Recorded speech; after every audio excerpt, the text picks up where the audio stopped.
शेबी grammar school, Montessori matric English medium. खूबसूरत, आरामदाह और पूरा साइज मोंटेसरी क्लासरूम में आपके नन्हे मुन्ने बच्चों को निहायत प्यार और शफकत के साथ दौर जदीद के तकाज़ों के मुताबिक ऑडियो, वीडियो और जदीद मटेरियल के जरिए तालीम दी जाती है। प्राइमरी और सेकेंडरी क्लासों में बच्चों की स्किल को बेहतर बनाने के लिए report writing classes, newspaper classes, science activity, presentation classes और प्रैक्टिकल पर भी खुसूसी तवज्जो दी जाती है, जिसके जरिए बच्चे थ्योरी के साथ साथ अमली महारत भी हासिल करते हैं। कराची की सतह पर स्पोर्ट्स और तालीमी मैदान में मुख्तलिफ अवार्ड का वसूल स्कूल की मेहनत और महारत का मुंह बोलता सबूत है। मैट्रिक में 100% रिजल्ट और बोर्ड में कई सालों से मुसलसल पोजीशन। दाखिले के लिए राब्ता करें कैंपस 1 शाहवलीउल्लाह नगर, कैंपस 2 रहमत चौक। फोन 0213 666 1749, 0213 640 6946। ठीक है स्टूडेंट्स, तो उसके बाद हम स्टार्ट करेंगे exercise number 1.1b। Same page, उसी पेज पर है ये, पेज नंबर 2 पर, क्लास 7। यहाँ पर आपके पास अदर कंडीशन है। Question number exercise number 1.1b के अंदर क्या लिखा है? Right the following sets in tabular form. इससे पहले जो हमने बनाया था वो डिस्क्रिप्टिव फॉर्म में कन्वर्ट किया था। अब डिस्क्रिप्टिव फॉर्म गिवन है और इसको टेबुलर फॉर्म में कन्वर्ट करना है। एक्सरसाइज शुरू करने से पहले कुछ चीज़ें हम आपको पहले ही बता दें, उसके बाद फिर आपको अच्छा खासा इसका आइडिया हो जाएगा। सबसे पहले कुछ चीज़ों के बारे में आपको पता होना चाहिए। First, prime number. Prime numbers किन नंबर को कहा जाता है? प्राइम नंबर्स ऐसे नंबर्स होते हैं जो अपने अलावा किसी टेबल से कैंसिल नहीं होते। प्राइम नंबर्स ऐसे नंबर्स होते हैं जो अपने अलावा किसी टेबल से कैंसिल नहीं होता। अगर वो कैंसिल होगा तो सिर्फ 1 से होगा, इसके अलावा वो किसी से कैंसिल नहीं होगा। सो प्राइम नंबर्स में हम किन नंबर्स को कंसीडर कर सकते हैं? अगर हम नंबर से चलें तो 2 है हमारे पास, 3 होता है, 5 होता है, 7 है, 11 है, 13 है, 17 है, और इस तरह से ये, इसकी कोई एंडिंग नहीं होती। अगर आप गौर करें जितने नंबर्स यहाँ पर मैंने प्लेस किए, 2 किसी टेबल में नहीं आता, 3 किसी टेबल में नहीं आता, 5, 7 जितने नंबर्स लिखे ये किसी टेबल में नहीं आते सिवाय 1 के, और ये खुद अपने नंबर में जो यहाँ सारे नंबर्स प्लेस हैं इन्हीं टेबल में आते हैं। एक और चीज़ होती है कंपोजिट नंबर।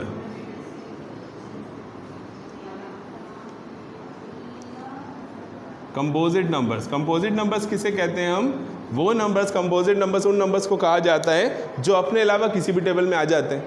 यानी कि इसके उलट होता है, ये सिर्फ अपने टेबल में आते हैं, कंपोजिट नंबर अपने अलावा किसी और टेबल में भी आ जाते हैं। और इसकी कंडीशन भी इसी तरह से होती है, जो यहाँ के मिसिंग नंबर्स हैं वो सारे कंपोजिट नंबर्स होते हैं। जैसे देखें हमने 2, 3 के बाद 4 मिस किया था। अगर 4 को आप गौर से देखेंगे तो 4 के टेबल में भी आता है और 2 के टेबल में भी आता है। इसके बाद अगले नंबर्स की तरफ चले जाएं, 6, तो 6 के लिए अगर आपकी कंडीशन आपको समझ में आती है तो 2 के टेबल में भी आता है, 3 के टेबल में भी आता है, 6 के टेबल में भी आता है। इसके अलावा यहाँ देखें 7 के बाद हमने 8 छोड़ा हुआ है, 9 छोड़ा हुआ है, 10 छोड़ा हुआ है। क्यों छोड़ा हुआ है? ये सारे किसी न किसी टेबल में आते हैं। आगे चले जाएँ, 11 के बाद 12 छोड़ा हुआ है हमने, 14 छोड़ा है, 15 छोड़ा है, और इस तरह से हम अगर आगे चलेंगे तो इसकी कोई एंडिंग होगी नहीं। यहाँ जितने नंबर्स आप देख रहे हैं कंपोजिट में, वो ऐसे नंबर्स हैं जो अपने अलावा किसी टेबल में आते हैं। अब आ जाते हैं हम, ये तमाम चीज़ें आपको हेल्प करेगी इस एक्सरसाइज के अंदर। सबसे पहले आते हैं हम, और एक और चीज़ भी पहले ही समझ जाएं, फैक्टर क्या होता है? किसी भी नंबर का अगर आपको कोई कहता है कि फैक्टर बताएं, इसका मतलब आपसे ये पूछा जाता है कि वो नंबर किस किस टेबल में आता है। लाइक कि अगर हम एग्जाम्पल के तौर पे आपको एक नंबर देते हैं, फैक्टर ऑफ 10, अगर मैं देता हूँ आपको, आप बताएं कि फैक्टर ऑफ 10 यानी 10 का फैक्टर क्या निकलेगा। इसका मतलब आपसे ये पूछा जा रहा है कि 10 किस किस टेबल में आता है। सबसे पहले तो शुरुआत जो होती है वो 1 से होती है, 1 के टेबल में सारे नंबर्स आते हैं। उसके बाद अगर आप चलेंगे तो 1 के अलावा 2 के टेबल में भी 10 आता है, 3 के टेबल में नहीं आता, 4 में नहीं आता, बट 5 के टेबल में आता है, और ना 6 में आता है, ना 7 में आता है, ना 8 में आता है, ना 9 में आता है, 10 में ही आता है। सो फैक्टर्स ये कहलाते हैं। किसी चीज़ के लिए भी अगर आपको कहा जाता है कि फैक्टर्स ऑफ समथिंग लिखें, फैक्टर ऑफ नंबर लिखें, इसका मतलब आपको ये बताना है कि वो किस किस टेबल में आता है। सो ये आपको आगे हेल्प करेगा। अच्छा, एक और मल्टीपल्स होता है, ये पहले भी डिस्कस कर चुके हैं लेकिन फिर एक दफ़ा बता देते हैं। इसमें मल्टीपल से मुराद टेबल होती है। अगर मल्टीपल्स ऑफ 6 लिखा है इसका मतलब है 6 की टेबल आपने लिख देनी है, 6, 12, 18, 24 और इसकी कोई एंडिंग नहीं होगी, जितनी आगे जा सकती है जाएंगे। चारों चीज़ आपको हेल्प करेंगी। आगे चलते हैं हम क्वेश्चन की तरफ। क्वेश्चन नंबर ए में आ जाते हैं। सबसे पहले हमारे पास ए है, set of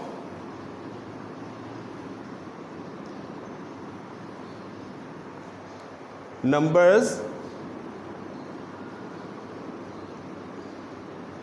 which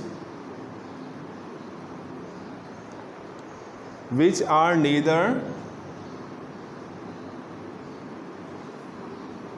prime nor composite।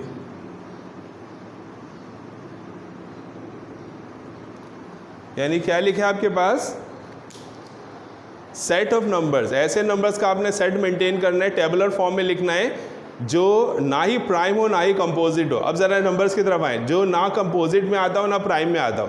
आप देखें ये नंबर स्टार्ट कहाँ से हुआ है, 2 से स्टार्ट हुआ है और ये 2, 3, 4 आगे जा रहा है, और यहाँ कहाँ से स्टार्ट हो रहा है, 4 से। अगर आप नंबर पे गौर करेंगे तो एक नंबर मिसिंग हो रहा है, वो नंबर 1 है, वो मौजूद नहीं है यहाँ पे। अगर इन दोनों सेट को आप देखेंगे तो सो इसका आंसर जो होगा वो क्या होगा, ओनली उसके अंदर एक ही वैल्यू पुट होगी, वो होगी 1। ये जो हम फॉर्म में कन्वर्ट कर रहे हैं इसको हम कहते हैं टेबुलर फॉर्म, यानी टेबल के फॉर्म में नंबर्स हम साथ साथ लिखेंगे। आगे चलेंगे हम बी में। बी हमारे पास क्या है,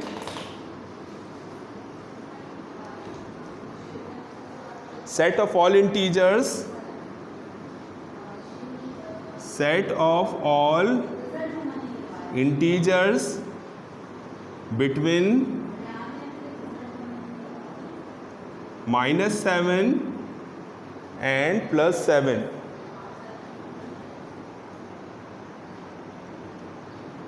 इससे पहले अभी थोड़ी देर पहले जब हम 1.1a पढ़ रहे थे तब भी हमने इंटीजर का डिस्कस किया था। फिर डिस्कस कर देते हैं। इंटीजर्स हम नंबर्स को कहते हैं, पॉजिटिव कहे तो प्लस के नंबर्स, नेगेटिव कहे तो नेगेटिव के नंबर्स। नंबर्स को इंटीजर्स कहा जाता है।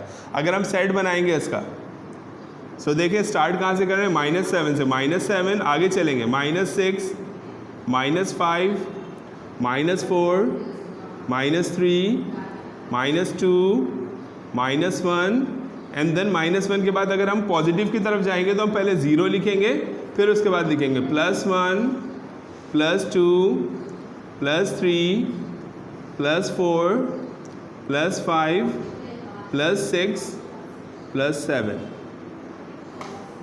ये इसका टेबुलर फॉर्म मेंटेन करते हैं। -7, -6 यहाँ से हम जाते हैं कहाँ तक, -1 तक, देन उसके बाद 0, फिर पॉजिटिव के सारे नंबर शुरू करते हैं और उसे हम 7 तक एंड कर देते हैं। इसके बाद सी की तरफ आते हैं हम। C is equal to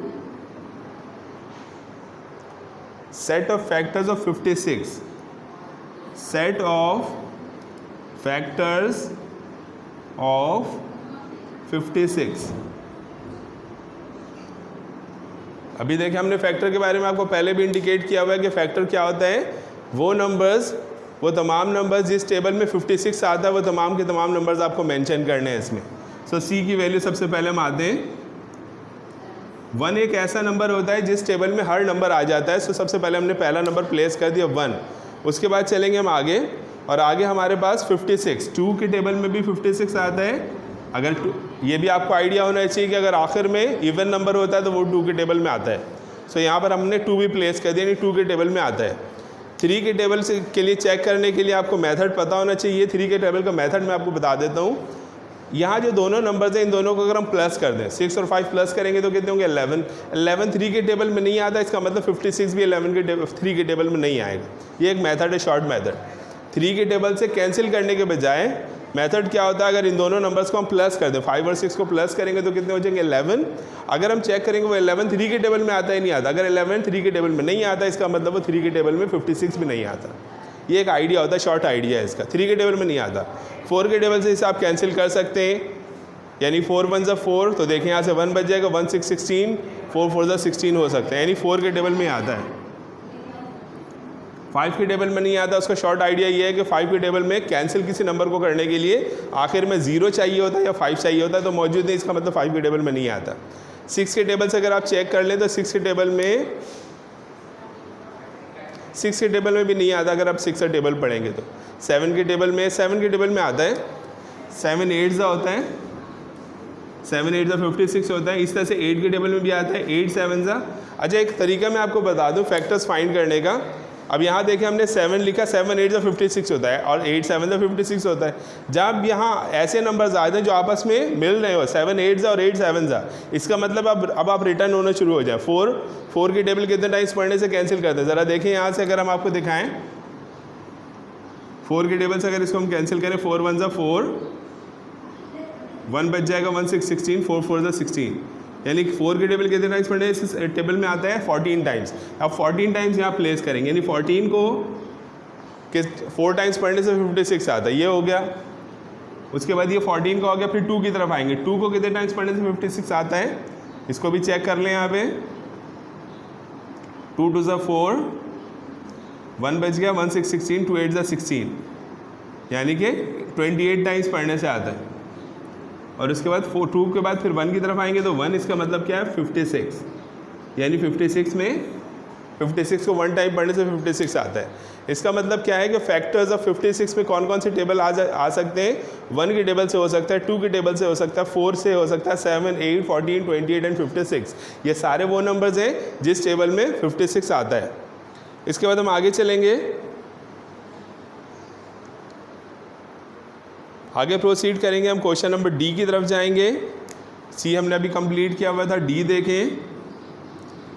D क्या हमारे पास, set of provinces, set of the names of provinces, set of the names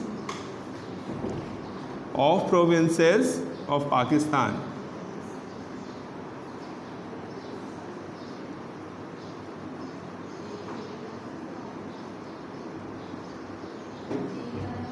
यानी आपको ऐसी समझ में आ रहा है, आपको नेम्स का सेट बनाना है पाकिस्तान के प्रोविंसेस का। पाकिस्तान के प्रोविंसेस आपको पता है आपके पास कितने प्रोविंसेस पाकिस्तान के, 4 प्रोविंसेस हैं, सिंध है, पंजाब है, बलूचिस्तान है और KPK, ठीक है। इन चारों का आप इसमें मेंशन कर दें तो आपके पास ये सेट कंप्लीट हो जाएगी।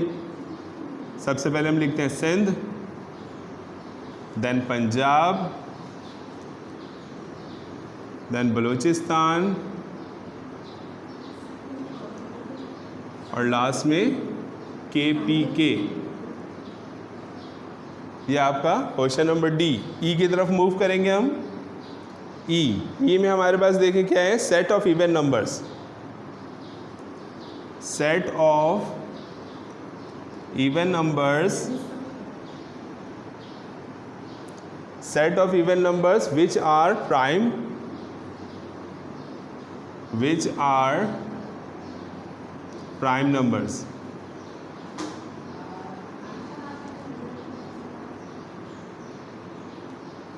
अब यहाँ पे एक नई वैल्यू आई है इवन नंबर्स की। इवन नंबर्स के बारे में आपको आइडिया होना चाहिए। इवन नंबर क्या होता है, यहाँ मैं शॉर्टली लिख देता हूँ। इवन नंबर क्या होता है, इवन नंबर्स उन नंबर्स को कहा जाता है जो 2 के टेबल से डिवाइजेबल होते हैं, यानी 2 4 6 8 10 और इस तरह से, ये इसकी कोई एंडिंग नहीं होती। अब यहाँ देखिए क्वेश्चन आपसे क्या कह रहे हैं कि आपको इवन नंबर्स का सेट बनाना है। इवन नंबर्स का सेट बनाना है जो प्राइम नंबर्स भी होने चाहिए। अब ज़रा आज हम प्राइम नंबर्स और इवन नंबर्स को, इन दोनों को आपस में कंक्लूड करते हैं। यहाँ देखें ज़रा गौर से, आप नंबर्स को देखना शुरू करें। 2 3 5 7 11 13 17। यहाँ पे आपको सिर्फ एक नंबर है इवन नज़र आ रहा है, वो 2 है। अच्छा, इवन नंबर की खास बात क्या है, 2 4 6 8 सारे वो नंबर जो 2 से डिवाइजेबल होते हैं। सो अगर आप इन दोनों को आपस में मिलाएं तो आपको एक ही नंबर इसमें कॉमन नज़र आ रही है, वो 2 है। और 2 इवन नंबर होता है। 2 के अलावा कोई भी नंबर प्राइम नंबर में शामिल नहीं होता जो इवन हो। बाकी आपको जितने नंबर्स इसमें मिलेंगे वो सारे के सारे ऑड नंबर्स होंगे। सो इसमें क्या समझ में आ रही, कौन सी वैल्यू आपके पास मिल रही है, सिर्फ 2। सो आप क्या लिखेंगे, E इज इक्वल टू 2, यानी कि एक नंबर इसमें कंसीडर हो रहा है वो सिर्फ 2 है। और उसके बाद इसका लास्ट पार्ट है F is equal to set of multiples of 7, set of multiples of 7। Multiple of 7। अभी मल्टीपल्स के बारे में हमने आपको बताया हुआ है, ये देखिए यहाँ पे लिखा है मल्टीपल्स ऑफ 6, यानी कि 6 के टेबल को मेंशन किया है था। 7 का क्या है तो 7 के टेबल्स को मेंशन कर देंगे हम, यानी 2, 7, 14, 21, 28, 35 और उसके बाद हम इन्फिनाइट का निशान डाल देंगे, तो ये इसकी इन्फिनाइट सेट बन जाएगा। ये आपका 2 एक्सरसाइज आज कंप्लीट हुआ, एक्सरसाइज नंबर 1.1A और 1.1B। आज के लिए बस इतना ही, नेक्स्ट क्लास में हम आगे प्रोसीड करेंगे। यहाँ आज की क्लास ख़त्म होती है।